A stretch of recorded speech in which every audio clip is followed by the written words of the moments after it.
中国为台军演第2天，昨日3归工，中国是拢总派49只军机、19只军舰，阁有7只海警船走来台海周边。咱国防部嘛头一摆公开国军 P-34反舰机为天顶监控中国军舰角度。国际拢正关心这台海情势，包括欧盟、联合国甲美国国务院，是拢呼吁北京爱有责任。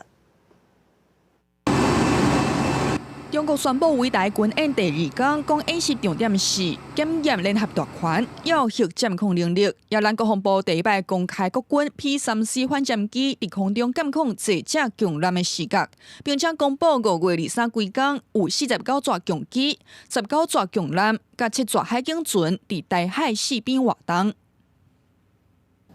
这是中华民国海巡署 PP 要动3艘艇，你已进入乌丘禁限制水域。 严重破坏区域和平稳定，影响海上航行安全及交通秩序，请立即转向航离。海巡人员5月20号早伫马祖东引乌丘岛水域，甲这个月第8摆驶入咱国限制水域的中国海警船编队赶离开。金门海龙快艇的训练照常举行，金狮守备大队嘛执行例行性的机动演练，使 CM-21装甲车出巡。花莲空军第5联队甲台东4项基地的战机飞行训练正常进行，有军事备协调，分别有2组向2、向3飞弹车进驻垦丁国家公园，实弹警戒，加强防护。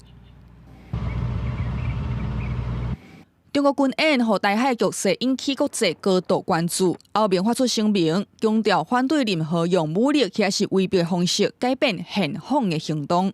联合国秘书长发言人表示，当咧密切观察台海的情势，呼吁有关各方避免采取互区域局势愈恶化行为。美国国务院是讲，美国甲台湾当咧协调，并且强烈呼吁中国爱有责任。 台海局势紧张，美军太平洋舰队宣布要伫6月2日举行2024环太平洋军演，邀请包括美日、印、俄、英、菲等29国参加，阵容是比前一届更较大，要联合盟友压制中国。不过，咱台湾有关无受邀请。记者综合报道。